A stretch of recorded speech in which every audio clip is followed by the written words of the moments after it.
मेरा नाम है प्रिंस और मैं आपके अपने से प्यारे से यूट्यूब चैनल टारगेट बोर्ड पर आपका बहुत बहुत स्वागत करता हूं। फ्रेंड्स, आज से हम आपको क्लास 10th हिंदी जिसका नाम बुक का नाम गोधूली है, उसका फर्स्ट चैप्टर जिसका नाम श्रम विभाजन और जाति प्रथा है को स्टार्ट करेंगे। इसके पहले हम आपको बता दें कि हिंदी के अलावा बाकी सारे सब्जेक्ट का वीडियो आपको हमारे चैनल पर देखने के लिए मिलेगा। तो आप यदि अगले बोर्ड एग्जाम की तैयारी बेहतर तरीके से करना चाहते हैं तो आप हमारे चैनल को जरूर सब्सक्राइब करें और साथ में बेल आइकन जरूर दबाएं, क्योंकि यहाँ पर आपको बोर्ड एग्जाम की तैयारी बहुत ही बेहतर तरीके से कराई जाती है। तो चलिए, आज हम आपको क्लास हिंदी 10th का जो क्लास हिंदी है उसके फर्स्ट चैप्टर श्रम विभाजन और जाति प्रथा के बारे में बताएंगे। चलिए, बिना समय गवाए हम चैप्टर को स्टार्ट करते हैं और आपको इसके बारे में बहुत ही बारीकी से समझाते हैं। तो आप बहुत ही ध्यान से समझिएगा और हो सके तो आप नोट्स बुक पर इस चीज़ को आप नोट करते चलिएगा, जिससे आपको ज़्यादा समझ में आएगा और ज़्यादा याद रहेगा। तो सबसे पहले इसका टाइटल जो है श्रम विभाजन और जाति प्रथा, इसके बारे में बता दें कि यह एक निबंध है। एग्जाम में आपसे पूछेगा कि श्रम विभाजन और जाति प्रथा क्या है, निबंध है, कहानी है, कविता है, क्या है।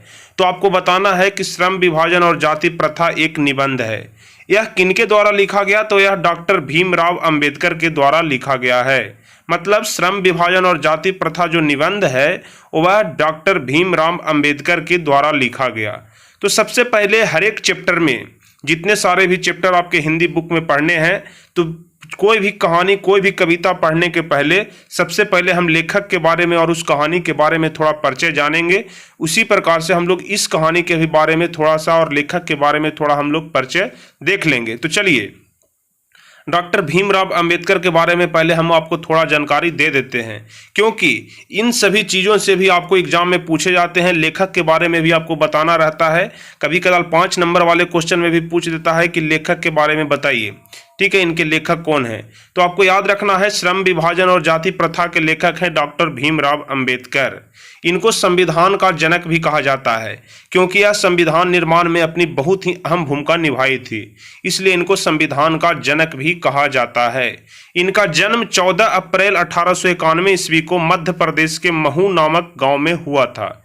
याद रखिएगा, 14 अप्रैल 1891 को मध्य प्रदेश के महू नामक गांव में हुआ था। जाति की अगर बात करें तो यह जाति से महार जात के थे, जिसको हम लोग बोलचाल की भाषा में डोम बोलते हैं। ठीक है, जाति इनका महार था। इनकी माता का नाम भीमाबाई था और पिता का नाम रामजी सकपाल था। याद रखिएगा, आपको क्वेश्चन में, ऑब्जेक्टिव क्वेश्चन में पूछ सकता है कि भीमराव अंबेडकर के माता का क्या नाम था, उनके पिता का क्या नाम था। तो भीमराव अंबेडकर के माता का नाम भीमाबाई और पिता का नाम रामजी सकपाल था। उनका विवाह 1906 ईस्वी में हुआ था। किनके साथ, तो रमाबाई के साथ। ठीक है, उनकी माता का नाम भीमाबाई और पत्नी का नाम रमाबाई, इस चीज में आप कंफ्यूज मत करिएगा। ठीक है, विवाह कब हुआ था, 1906 ईस्वी में। वो मैट्रिक पास कब किए थे, 1907 ईस्वी में। मतलब शादी होने के 1 साल के बाद वह मैट्रिक का एग्जाम दिए थे। मतलब मैट्रिक एग्जाम के पहले उनका शादी हो गया था। विवाह हुआ 1906 ईस्वी में और मैट्रिक पास किए 1907 ईस्वी में। उसके बाद एक घटना हुई, पूना पैक्ट, जिसमें वे शामिल हुए। कब हुआ था, तो 1932 ईस्वी में पूना पैक्ट हुआ था। हमेशा ऑब्जेक्टिव क्वेश्चन में पूछता है कि पूना पैक्ट कब हुआ था, तो आपको बताना है 1932 ईस्वी में। इनके जीवन में 3 प्रेरक व्यक्ति थे, जिनसे वे प्रेरणा लेकर के अपने जीवन में आगे बढ़े। ठीक है, तो इनके 3 प्रेरक व्यक्ति कौन थे, तो एक थे बुद्ध, दूसरे कबीर और तीसरे थे ज्योतिबा फूले। ठीक है, भीमराव अंबेडकर के जीवन में 3 इनके प्रेरक व्यक्ति थे, एक थे बुद्ध, दूसरे कबीर और तीसरे थे ज्योतिबा फूले। यह जो सबसे अपने जीवन का सबसे प्रथम भाषण सम्मेलन में शामिल हुए 1936 में लाहौर में, जो अभी पाकिस्तान में पड़ता है। लाहौर जो है वो अभी पाकिस्तान में पड़ता है। तो भीमराव अंबेडकर जो थे वो ये सबसे प्रथम, अपने जीवन का सबसे प्रथम भाषण सम्मेलन 1936 में जो हुआ था लाहौर में, जो इस समय पाकिस्तान में पड़ता है। ठीक है, इनका विख्यात अगर भाषण की बात किया जाए तो इनका विख्यात भाषण द एनाहिलेशन ऑफ कास्ट है। इनका विख्यात भाषण क्या है, द एनाहिलेशन ऑफ कास्ट, जिसका हिंदी में अनुवाद ललन यादव ने की थी। ठीक है, भीमराव अंबेडकर का विख्यात भाषण क्या है, तो द एनाहिलेशन ऑफ कास्ट, इसका हिंदी में अनुवादन ललन यादव ने की थी।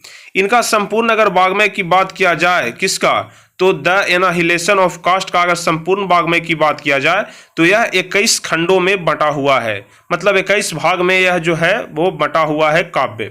ठीक है, इनका भाषण जो है वो 21 खंडों में बंटा हुआ है। अगर हम बात करें इनकी प्रसिद्ध रचना की, तो इनकी प्रसिद्ध रचना है who are they, who are Shudras, the untouchable, the caste in India. ये जितने सारे भी आप रचना इनकी देख रहे हैं सब इंग्लिश में इनकी रचना है, क्योंकि आपको पढ़ने से ही लग रहा होगा कि ये सभी इंग्लिश का वर्ड है। ठीक है, तो इनकी जो प्रसिद्ध रचना है इसको आप बहुत ही ध्यान से याद करिएगा, क्योंकि एग्जाम में हमेशा पूछ देता है कि भीमराव अंबेडकर की प्रसिद्ध रचना की नाम लिखिए। और लास्ट में इनकी मौत के बारे में जान लेते हैं कि इनका मौत जो है वो 1956 में दिल्ली में हुआ था। ठीक है, अब चलिए हम लोग चलेंगे अब चैप्टर पर और सारे क्वेश्चन आंसर को बारी बारी से देखेंगे। और जैसा क्वेश्चन का आंसर हम आपको यहाँ पर बताते हैं, सेम अगर इसी आंसर को आप अगर एग्जाम में लिखते हैं याद करके, तो आपको पूर्ण नंबर मिलेगा, पूरा नंबर दिया जाएगा, एक भी नंबर काटा नहीं जाएगा, क्योंकि यह बहुत ही सरल भाषा में और बहुत ही अच्छे भाषा में यहाँ पर आंसर को हम आपके लिए लिखे हैं। तो चलिए बताते हैं इसको किस प्रकार से इसका आंसर दिया जाएगा और किस प्रकार से आप लिखिएगा तो आपको ज़्यादा नंबर दिया जाएगा एग्जाम में। ठीक है, तो सबसे फर्स्ट नंबर क्वेश्चन है श्रम विभाजन और जाति प्रथा निबंध का सारांश लिखिए। मतलब ये पूरा चैप्टर का ही आपको सारांश लिखना है। ये वाला क्वेश्चन जो है वो हमेशा 5 नंबर में आता है। जो भी वीवीआई क्वेश्चन रहेगा, वेरी वेरी इंपॉर्टेंट क्वेश्चन रहेगा, उसको वो हम बता देंगे कि आपको ये ज़्यादा इंपॉर्टेंट क्वेश्चन है, इस पर आपको ज़्यादा फोकस करना है। ठीक है, तो चलिए सबसे पहले हम लोग देखेंगे श्रम विभाजन और जाति प्रथा पर निबंध। अगर इसके बारे में मतलब सारांश मतलब शॉर्ट में इस कहानी को आपको लिखना है, तो चलिए हम बताते हैं। श्रम विभाजन और जाति प्रथा निबंध के रचनाकार संविधान के निर्माता एवं गरीबों का मसीहा डॉक्टर भीमराव अंबेडकर थे। मतलब श्रम विभाजन और जाति प्रथा निबंध के रचनाकार मतलब इनको लिखने वाले कौन थे, तो संविधान के निर्माता, क्योंकि डॉक्टर भीमराव अंबेडकर को संविधान का निर्माता भी बोला जाता है, एवं गरीबों का मसीहा डॉक्टर भीमराव अंबेडकर थे। इन्होंने इस निबंध के माध्यम से समाज में फैली हुई बुराइयों को मिटाने का कार्य किया। मतलब जितने सारे भी बुराइयां समाज में फैला हुआ था उन सभी बुराइयों को इन्होंने मिटाने का काम किया। इसमें लेखक जिस विडंबना की बात करते हैं वह है जातिवाद का पोषक। मतलब पहले क्या होता था कि बहुत जातिवाद चलता था, बहुत जातिवाद चलता था समाज में, जिसको लेकर के भीमराव अंबेडकर जो थे इसके प्रति इसके विरोध में आवाज उठाए। ठीक है, तो विडंबना की बात करते हैं जातिवाद का पोषक। आज के वर्तमान समय में शिक्षित लोग भी जात पात छुआछूत की भेदभावना की बात करते हैं।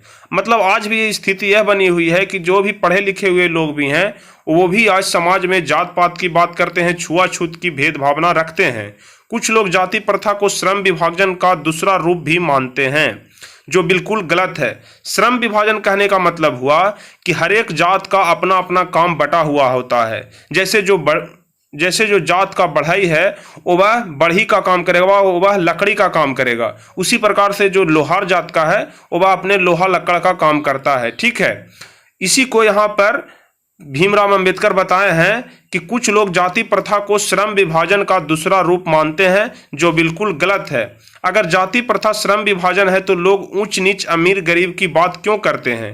यहाँ पर भीमराव अंबेडकर ये बताने की कोशिश किए हैं कि अगर जाति प्रथा और श्रम विभाजन ही सब कुछ है तो फिर यहाँ लोग समाज में ऊंच नीच और अमीर गरीब की बात क्यों करते हैं।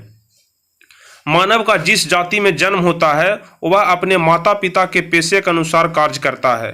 जैसे अगर किसी का लोहार जात में जन्म होता है तो वह अपने माता पिता का पेशा जो है वो लोहा का ही काम करता है। उसी प्रकार से जो बढ़ई है वो अपने माता पिता का पेशा बढ़ई का ही काम करता है। ठीक है, चाहे उसमें उसे रुचि हो या न हो, वह हमेशा के लिए उसी पेशे में बंध जाता है। उसके आगे हम लोग चलेंगे। मतलब यहाँ पर भीमराव अंबेडकर ये बात समझाने की कोशिश किए हैं कि मानव का जिस जाति में जन्म होता है वह अपने माता पिता के पेशे के अनुसार कार्य करता है, चाहे उसमें उसे रुचि हो या न हो। मतलब अगर वो लोहार जात में जन्म हुआ तो उसको लोहा का ही काम करना पड़ेगा, चाहे उसको उस चीज़ में रुचि हो, लगन हो या न हो, उसको हर हाल में वो काम करना पड़ेगा, क्योंकि वह उसका वंशानुगत पेशा है। ठीक है, इसी चीज़ को भीमराव अंबेडकर जी जो है वो इसी चीज को विरोध में वह आवाज उठाए हैं। जाति प्रथा एक सामाजिक बुराई है, इसमें व्यक्ति मनपसंद कार्य करना चाहता है लेकिन नहीं कर पाता है। वस्तुतः साबित होता है कि जाति प्रथा श्रम विभाजन का रूप नहीं है। ठीक है, मतलब जाति प्रथा श्रम विभाजन का रूप नहीं है, यह भीमराव अंबेडकर के इस निबंध से पता चलता है। जाति प्रथा जन्म पर आधारित है जबकि श्रम विभाजन रुचि पर। ठीक है, जाति प्रथा तो जन्म पर आधारित है क्योंकि वह जिस जाति में जन्म लेता है वह उसी जाति का हो जाता है, लेकिन जो श्रम विभाजन है वह रुचि पर आधारित है। अगर हमको रुचि है कि हम एक काम करें तो हमको उसी काम में मन लगेगा और हम वही काम को अच्छे तरीके से कर पाएंगे। अतः श्रम विभाजन योग्यता एवं कार्य कुशलता के अनुसार होनी चाहिए। यहाँ पर भीमराव अंबेडकर यह बताए हैं कि जो श्रम विभाजन है, जो काम का बंटवारा है, वह योग्यता पर और कार्य कुशलता के अनुसार होनी चाहिए कि हमसे यह काम होगा कि नहीं होगा। ठीक है, चलिए अब उसके बाद हम लोग चलेंगे अगले क्वेश्चन की ओर, जो कि बहुत ज़्यादा इंपॉर्टेंट क्वेश्चन है। आप देख सकते हैं यहाँ पर VVI लिखा हुआ है। क्वेश्चन है कि लेखक किस विडंबना की बात करते हैं, विडंबना का स्वरूप क्या है। ठीक है, तो हम लोग देखेंगे इस क्वेश्चन को कि विडंबना का स्वरूप क्या है। लेखक जिस विडंबना की बात करते हैं वह है जातिवाद का पोषक। मतलब आपको पूरे चैप्टर में जातिवाद के बारे में ही पढ़ना है। तो यहाँ पर लेखक जिस विडंबना की बात कर रहे हैं वह जातिवाद का पोषक है। भारत में कई ऐसे गांव हैं जहां के लोग शिक्षित होकर भी जात पात छुआछूत की भावना रखते हैं। भारत में अभी भी, पहले के तो बात छोड़ दिया जाए, अभी भी बहुत सारे ऐसे गांव हैं जहां पर जात पात बहुत ज़्यादा है और छुआछूत की भावना है। विडंबना की स्वरूप कार्य कुशलता के आधार पर श्रम विभाजन होना चाहिए, न कि जाति के आधार पर। यहाँ पर कह रहे हैं कि कार्य कुशलता के आधार पर श्रम विभाजन होना चाहिए, जो काम का बंटवारा होना चाहिए, जो कार्य कुशलता के आधार पर कि हम इस काम को करने में सक्षम है या नहीं है। अगर हम इस काम को करने में सक्षम नहीं है तो हम उस काम को नहीं करेंगे। जिस काम में हमारी रुचि लगती है हम उसी काम को करेंगे। इसी बात को यहाँ पर भीमराव अंबेडकर बताए हैं।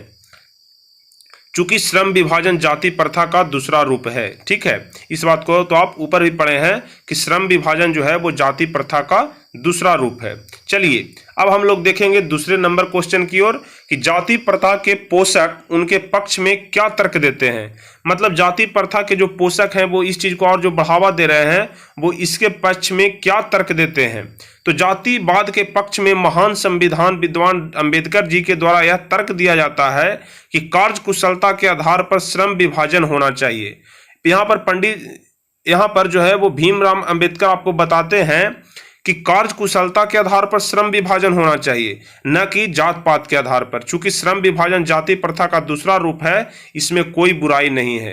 यह बात बिल्कुल सही है कि जो श्रम विभाजन है वह कार्य कुशलता के आधार पर होना चाहिए। इस बात को आप लोग भी अच्छी भली भांति से समझते हैं, न कि जात पात के आधार पर। अगर कोई लोहार जात का है, भूमिहार जात का है, यादव जात का है, तो ऐसा नहीं कि वह अपने वंशानुगत काम को ही करेगा, नहीं, बल्कि उसको जिस काम में रुचि है वो उसे उसी काम को करना चाहिए। इससे क्या होगा कि उसे उस काम में मन भी लगेगा और अच्छे तरीके से वह काम कर पाएगा।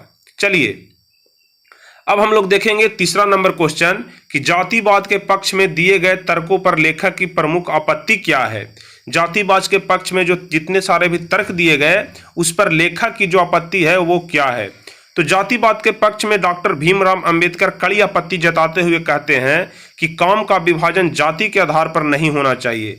इस बात को बार बार यहाँ पर भीमराव अंबेडकर बोल रहे हैं कि जो काम का विभाजन है वो जाति के आधार पर नहीं होना चाहिए, क्योंकि मानव का जिस जाति में जन्म होता है वह अपने माता पिता के पेशे के अनुसार जीवन भर के लिए बंध जाता है। इस बात को आप जानते होंगे। अब तो लोग बहुत ज़्यादा शिक्षित हो चुके हैं, नहीं तो पहले ये स्थिति था कि वह जिस जात में जन्म ले लेते थे वह अपने माता पिता के वंशानुगत काम को ही करते थे, चाहे उनको इस काम में रुचि हो या न हो। और इसी के विरुद्ध में यहाँ पर भीमराव अंबेडकर बोलते हैं कि पहले क्या होता था कि वह अपने माता पिता के पेशे के अनुसार जीवन भर के लिए बंध जाता है, चाहे उसमें उसे रुचि हो या न हो, और वह अपने देश और समाज का विकास नहीं कर पाता है। ये बात वास्तविक है कि अगर आपको किसी काम में मन नहीं लगेगा तो आप उस क्षेत्र में कभी विकास नहीं कर सकते हैं, कभी आगे नहीं बढ़ सकते हैं। तो इसी बात को रोकने के लिए यहाँ पर जो है वो भीमराव अंबेडकर बोलते हैं। चलिए अब हम लोग चलेंगे चौथे नंबर क्वेश्चन की ओर कि जाति प्रथा भारत में बेरोजगारी का एक प्रमुख और प्रत्यक्ष कारण कैसे बनी हुई है। सही बात है, जाति प्रथा भारत में बेरोजगारी का एक प्रमुख और प्रत्यक्ष कारण बनी हुई है, श्रम विभाजन को लेकर के ही। चलिए तो इसका आंसर हम लोग देखते हैं। वीवीआई क्वेश्चन है, इसको आप अच्छे से ध्यान से समझिएगा कि हम वास्तविक रूप से कह सकते हैं कि जाति प्रथा भारत में बेरोजगारी का एक प्रमुख और प्रत्यक्ष कारण माना जा रहा है। चूंकि मानव का जिस जाति में जन्म होता है वह अपने माता पिता के पेशे के अनुसार जीवन भर के लिए बंध जाता है। मतलब उसको अगर जिस जाति में जन्म हुआ तो वह जीवन भर के लिए अपने माता पिता के ही कार्य को करेगा, या तो उसमें रुचि हो या वो उसमें रुचि नहीं ले रहा हो, उसको वह काम मजबूरी में करना ही पड़ेगा। वह मनपसंद कार्य करना चाहता है परंतु नहीं कर पाता है, जिससे अपने समाज और देश का विकास नहीं कर पाता है। वर्तमान समय में कल कारखाना का विस्तार हो रहा है, अर्थात समय परिवर्तन के साथ अगर अपने पेशे को नहीं बदलता है तो उसे भूखा मरना पड़ सकता है। ये बात सही है, जिसको जिस काम में रुचि नहीं है तो उसको उस काम में यदि वह जबरदस्ती वह काम करता है तो वह अपने क्षेत्र में विकास नहीं कर पाएगा और स्थिति ये आ जाएगी कि उसको भूखा भी मरना पड़ सकता है। हिंदू धर्म में जाति प्रथा के तहत पेशा बदलने की अनुमति नहीं दी जाती है। अब तो ये बहुत कुछ सुधार हुआ है, नहीं तो पहले ये स्थिति था कि खास करके हिंदू धर्म में कि अगर जाति प्रथा का भेदभाव इतना ज़्यादा चलता था कि अगर आप जिस जात में जन्म लिए तो उसी जात के आपको काम को करना पड़ेगा, आप दूसरे जाति के काम को नहीं कर सकते हैं। अब तो स्थिति है कि दूसरे जात के लोग दूसरे जात के भी काम को बहुत ही आसानी से कर रहे हैं, इसमें वो किसी प्रकार की कोई बुराई नहीं समझते हैं। चलिए हम आशा करते हैं कि आप इस क्वेश्चन को बहुत ही अच्छी तरीके से समझ गए होंगे, और अगर इसके अलावा आपको किसी भी प्रकार की दिक्कत होती है तो डिस्क्रिप्शन में आपको लिंक दिया हुआ है टेलीग्राम का, फेसबुक पेज का, फेसबुक ग्रुप का। आप किसी भी प्लेटफॉर्म के थ्रू आप हमसे डायरेक्ट बात कर सकते हैं, मैसेज कर सकते हैं, हम आपको रिप्लाई जरूर देंगे और आपको बेहतर तरीके से समझाने की कोशिश करेंगे, क्योंकि हमारी आशा है कि इस बार हमारे चैनल से बहुत अच्छे नंबर लाएं स्टूडेंट सभी पढ़ करके। चलिए अब हम लोग 5वें नंबर क्वेश्चन की ओर देखेंगे। यह भी वीवीआई क्वेश्चन है कि सच्चे लोकतंत्र की स्थापना के लिए लेखक ने किन विशेषताओं को आवश्यक माना है। ठीक है, क्वेश्चन फिर से पढ़ लीजिए कि सच्चे लोकतंत्र की स्थापना के लिए लेखक ने किन विशेषताओं को आवश्यक माना है। तो हम लोग देखेंगे यहां पर लिखना है आपको किस प्रकार से कि महान साहित्यकार एवं संविधान के जनक डॉक्टर भीमराव अंबेडकर ने सच्चे लोकतंत्र की स्थापना के लिए स्वतंत्रता, समानता एवं बंधुता पर आधारित समाज को आवश्यक माना है। मतलब वो कहते हैं कि समाज जो है वो स्वतंत्र होना चाहिए, मतलब वो किसी भी काम को करे तो उसको आसानी से करने देना चाहिए। समानता एवं बंधुता पर आधारित समाज को आवश्यक माना जाता है। ठीक है, समानता कहने का मतलब कि सभी जात के लोगों को समान दृष्टि से देखा जाए, और बंधुता कहने का मतलब कि सभी समाज के लोगों को, सभी जात के लोगों को आपस में भाईचारा रखना चाहिए। हम सभी देशवासियों के बीच भाईचारे का संबंध होना चाहिए। किसी भी प्रकार का जात पात, छुआछूत की भेदभावना मन में नहीं होना चाहिए, तभी हम एक अच्छे समाज का निर्माण कर सकेंगे। इसे अपनाने से देश की एकता, अखंडता मजबूत होगी। सही बात है, जब हम लोग सभी लोग आपस में एक साथ मिलकर काम करेंगे, किसी भी काम को हम बढ़ावा देंगे, एक दूसरे का सहायता करेंगे, तो हमारे देश का विकास होगा, हम में एकता आएगा और हमारी जो देश की अखंडता है वो मजबूत होगी। चलिए, तो सिर्फ इतना ही क्वेश्चन था पहले चैप्टर में, और यह चैप्टर आज समाप्त हो गया। कल से हम आपको दूसरे चैप्टर के बारे में बताएंगे। तो यह एक छोटा चैप्टर था, हम आशा करते हैं आपको पूरी अच्छी तरीके से समझ में आई होगी।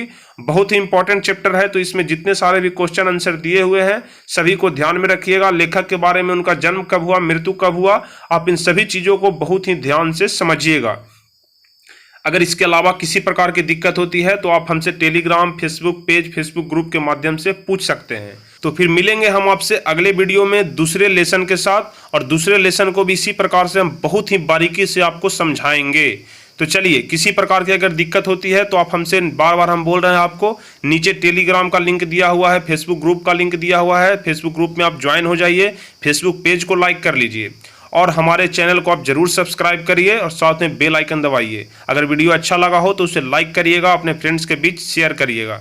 चलिए, तो फिर मिलेंगे आपसे अगले वीडियो में, तब तक के लिए धन्यवाद।